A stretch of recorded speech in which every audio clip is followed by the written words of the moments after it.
Welcome to the Worshipped Woman podcast. I am your host, kellykristin. I am a life and relationship coach, deep healing facilitator, and subconscious change expert. On this podcast, we will dive deep into personal growth, transformation, and relationships, releasing patterns of toxicity, codependency, and people-pleasing as we explore what it means to be the worshipped woman. If you are ready to heal, embody your worth, and raise your standards in life and love, you are in the right place. I am so happy to have you here. Now, let's get started. Hello, sisters. Welcome back to the Worshipped Woman podcast. I am so very grateful that you are here, and I'm excited to talk to you today because if you are listening to this is coming out on the Wednesday before Thanksgiving in the United States, and this is really the start of the holiday season, right? Even if you're not in the U.S., we've got, all the December holidays coming up. Christmas, Hanukkah, Kwanzaa, I don't know, whatever it is that you celebrate, but there's a whole bunch of holiday stuff going on, and holidays usually means time with family. And for a lot of people, that can be quite stressful. So I want to talk about a couple of things to just keep in mind as we're going into this holiday season, and how to show up and interact as your best self versus maybe falling back into some old patterns. Because here's the thing. Now, actually, before I go into this, I want to also side note, I know some people, the holiday season, maybe you don't have family, maybe you have zero relationship with your family, maybe they're not here anymore. And it can be a very, very hard time that way as well. And I just want you to know that family, yes, we're born into one family, but we also have the family that we choose. We have the family of our friends and our partners and people that we choose to be in our lives. And that is in your power. And you can have the best family. You can have the family that you never got. You can have all the love that you never got, but you have to choose it and you have to show up for it. But it is absolutely, totally possible. And it will take work. I think it can be quite difficult to make friendships, especially as we get older and people have their own lives and we have our own life and all of the things that happen in life. And you can still open yourself up for great, deep, intimate friendships, deep, intimate relationships of your choosing. It takes practice, it takes commitment, it takes effort, just like all great relationships do, but it is totally, totally possible. So I just want to let you know that the holidays can be amazing, even if you've had terrible holidays in the past, even if you're feeling lonely, even if you're feeling sad. And that's okay to feel lonely and sad too. It's okay to feel grief. It's okay to feel jealousy of what you perceive, people to have like perfect families or something like that. And, you start seeing all these pictures and appreciation posts of family and all of this stuff. And I know that can be quite triggering. But I also want you to know that literally no family is perfect.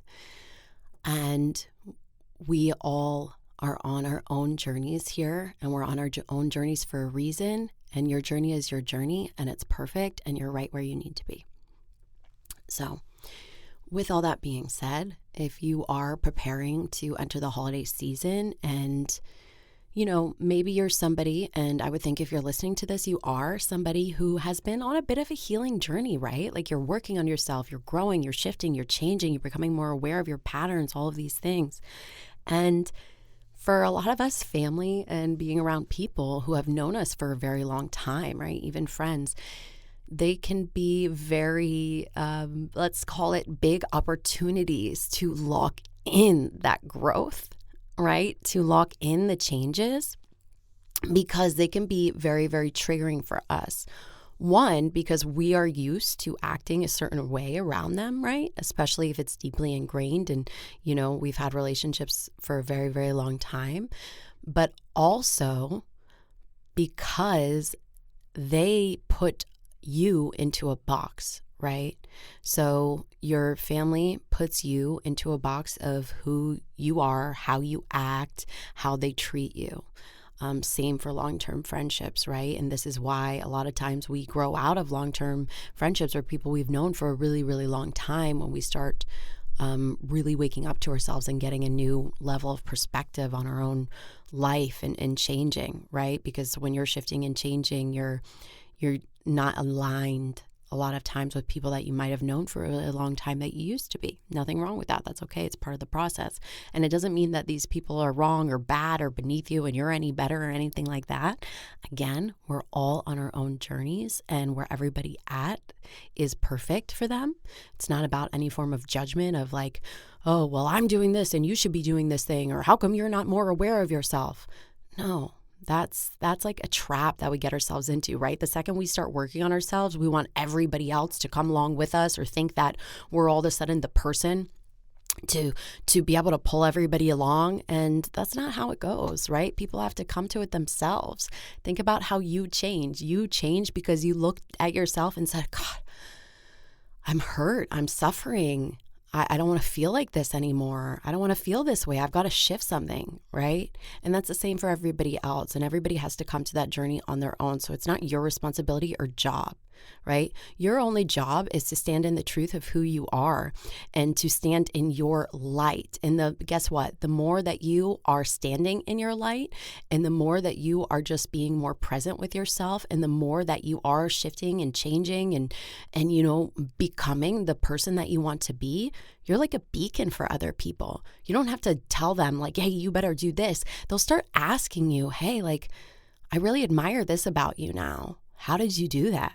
Right? How did you do that? And that is such a different energy than you thinking that, you're going to tell somebody what's up with themselves and they're going to change because of that, right? That's a losing battle. But everybody puts everybody in a box of who they are, right? And you're different. If you think about that, you're different to all people. You're different to people that you've met at different times in your life. They have a different perception of you. Everybody's perception is built off of the relationship they have with you, but also through their own filters and how they see the world and their upbringing. So it's different. It's not our responsibility how people see us as. It's not our responsibility the box that they put us in, right? Your responsibility is to be authentic to you. Your responsibility is to continue to choose to walk down that new path that you've been building, that you've been choosing maybe without the presence of your family, right? Maybe you've been doing a lot of work and, now you're going to be in this situation where you're with them. And here's the thing. This is where we can very easily slide back into those old behaviors, or where we can very easily slide back into that box that we don't necessarily fit in anymore. And you may have heard me talk about this before where, when we're shifting, changing, we're creating new neural connections, literally in our mind and our body. We're creating new connections of how our body's wired. We still have the old pathway. It's not like that old pathway goes away. That old pathway that you've been walking for a long time is very clear and it's very easy to go down. As you're working, changing, shifting, healing, this new pathway is there, but you have to choose it, and you have to choose it, and you have to choose it. You have to choose it until that strengthens so much that it becomes more like second nature and it feels better than the old way. And that's where the practice is. And this is a practice that you are probably going to have to do in the holiday season, right? Because there's that saying like, you think you're healed until you spend a week with your family or something, right? Like that's a very common saying because it's so easy to fall back in our old ways. It's so easy to be triggered, and it's so easy to lose ourselves in that old perception. So what do you do about it? Well, one is pause, right? Say you're feeling a type of way and you're starting to feel triggered. You're starting to feel that fight or flight in your body. You're starting to feel like that emotional reactivity. You're starting to feel a little unsafe. you're annoyed, right? You're annoyed. Like, why is this person acting that way? Why they act how I think that they should act because that's the best way to act, right? Well, the first thing is acceptance. Accepting your family as they are, right? Not trying to change them, not thinking that you're going to be able to change them, but accepting them as they are. That takes a lot of pressure off the situation, right? My family does things that annoy me, and I go, why am I being annoyed? Because I think that I know how to live their life for them? Because I think that, oh, if they did it my way, it would be better for them? What? Like, that's crazy. It's their life. It's not my responsibility to worry about what they're doing or how they're handling their affairs or anything like that, right? And if they say annoying comments to me or something like that, well, that's a different story, right? If they say rude comments to me, that's a different story because I have a choice there. I have a choice to say, hey, I really don't appreciate when you talk to me that way. I have a choice to say, hey, I don't want to talk about that. I'd appreciate it if we choose a different subject to talk about, right? Here's the thing. You don't have to talk about anything you don't want to talk about. And this can be something that families are really hitting up on, right? Like oftentimes they can want to pry into our personal lives and, maybe it's a recurring topic or a recurring theme. When are you going to do this with your relationship? Or when are you going to get married? Or when are you going to have a baby? Or when is this going to happen? Or what's up with your career? Or like whatever it is. But anything that's making you feel not good, that's making you feel not comfortable, guess what? You get to simply say, I don't want to talk about that. I don't want to talk about that. I appreciate it if we change the subject. You know what? I really appreciate being around you guys, but I don't want to talk about this today with you. That's it. That's it. It doesn't have to be a big thing. It doesn't have to be a thing where it turns into some kind of fight or anything like that. You can just simply say, I don't want to talk about that. Hey, I'm not here to talk about that. Somebody's speaking to you in a way that is not respectful. Again, you don't have to take that. You can say to them, I really don't appreciate you speaking to me that way. And if you continue to do it, I'm going to leave the room. Well, that's a full-on boundary right there. It's a full-on boundary. If you continue to do it, I'm going to leave the room, or I'm going to leave the house, or I'm going to leave whatever, right? You get to stand up for yourself. You get to stand up for yourself. But here's the thing. If this is people that have been treating you one way or speaking to you one way for a really, really long time, and all of a sudden you start standing up for yourself, there can be some pushback. There can be some pushback on that, and that's okay. Because all of a sudden now they're uncomfortable. Now all of a sudden now they're the ones that are thinking, oh, like what's going on here, right? Who do you think you are? That's one I think anyone on the healing journey has probably heard before. Who do you think you are? And just want you to know, like, that's okay. That's okay, because it's going to be uncomfortable for other people to break out of that box, right? To have to adapt to who you are. But if you keep holding true to who you are and you keep speaking your truth and you keep showing up authentically as yourself, well, they're going to have no other choice but have to adapt to that, or your relationship is going to change. And guess what? Either way, that's a win-win-win for everybody. It's a win-win-win for everybody when you show up as your authentic self, when you show up in a way that makes you feel good. It makes you feel respected and valued. But you got to do that for yourself. And you have to really make this commitment to yourself that you will do that. Right? That you're not going to sit there in silence when you're feeling that discomfort in your body, right? Like we've all had that feeling in our body. Somebody starts talking or somebody says something to us and we're like, right? That feeling, it just doesn't feel good. You've got to commit to speak up for yourself during that time, right? And now, if you are in a situation where maybe you are feeling very, very triggered around your family or whatever it is, and you feel yourself maybe going down that old pathway, this is where the work is. This is where you pause.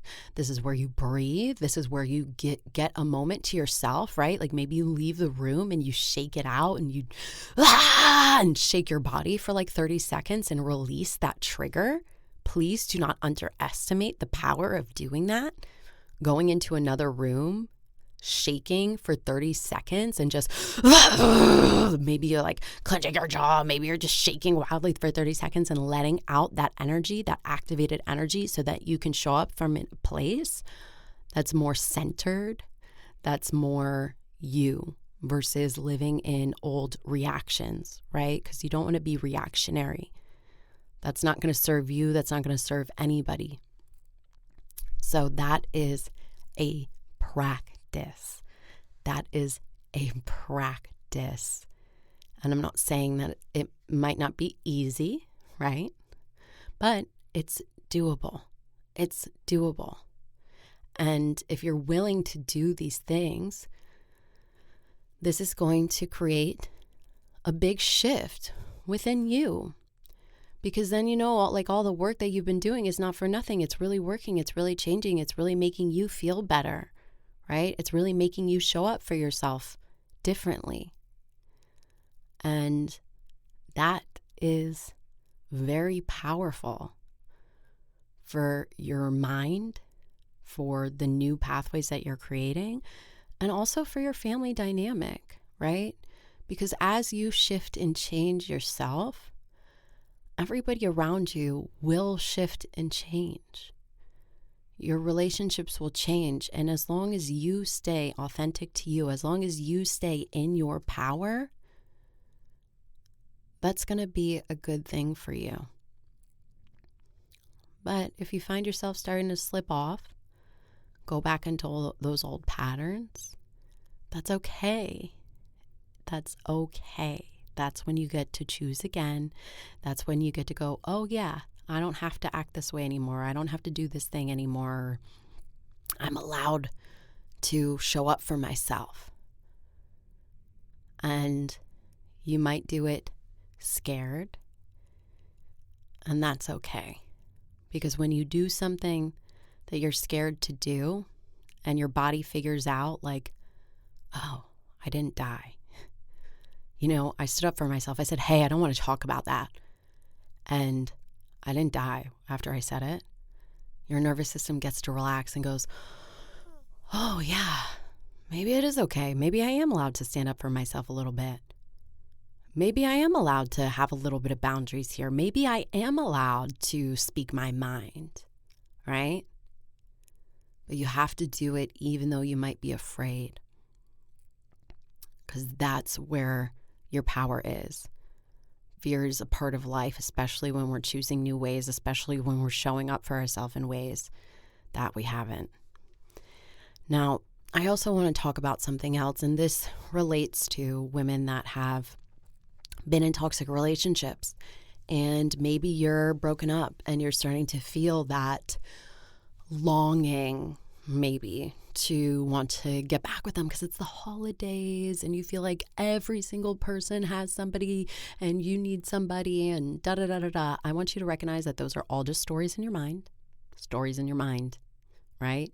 You do not need to get back with a toxic ex just because it's the holiday season. You can absolutely make it through the holiday season, which is really just a couple of days, right? Like a couple of days, like Thanksgiving is one day, Christmas is one day. These things are one day, right? You don't need to be with somebody on those days. You can create your own rituals. You can do something nice for yourself. 1. 2 is a lot of times this is when toxic exes will want to come back, right? Like, so let's say you're doing your thing, but for whatever reason, you haven't blocked them on the platforms, or hey, gosh, I even remember that my ex contacting me on a platform that I didn't even, think to block them on because they were blocked on everything else. But, they find ways to kind of get into your atmosphere around the season. Oh, I miss you so much. I'm sorry for this or I'm sorry for that. That's not an invitation to get back with that person. And guess what? If you are on no contact with somebody, you can just delete the message and realize that people that are narcissists, people that are toxic, people that have been abusive do not change just because it's the holiday season, and saying I'm sorry and talking about all the things that they want to do and blah, blah, blah, blah, blah means absolutely nothing, because you deserve better than that. And you don't have to go back to the old when you are trying to create the new. You deserve to be treated with kindness, care, respect, always, always. You don't have to go back to an old person for that, right? They're in the past, they're the ex for a reason. And the more you stand firm in yourself and in your growth, the more that you are going to open yourself up to relationships that are much, much better, happier, healthier, more intimate, deeper connection. But you have to be willing to walk away from that completely. And you don't owe them anything. You don't owe them anything. And it doesn't make you a nice person to say, Merry Christmas or Happy Hanukkah or whatever it is back to somebody who has harmed you. You don't owe them that. It's not your responsibility to care for them. It's not your responsibility to make them feel special. None of that is your responsibility. Your responsibility is to you and living in your truth and becoming the woman that you want to be. And you can do that. You are worthy. You are deserving. You are enough. And that's going to be it for me today. If you loved this episode or you know somebody else that needs to hear it, please take a screenshot, tag me on IG stories. I'm at Miss kellykristin. Send it right to your friend. Say, hey, I think you might get some benefit out of this. That means so much to me when you share it. Thank you. And if you could leave a rating and review for the podcast on Apple Podcasts, I would be so incredibly grateful. Love you guys so much, and I'll talk to you soon.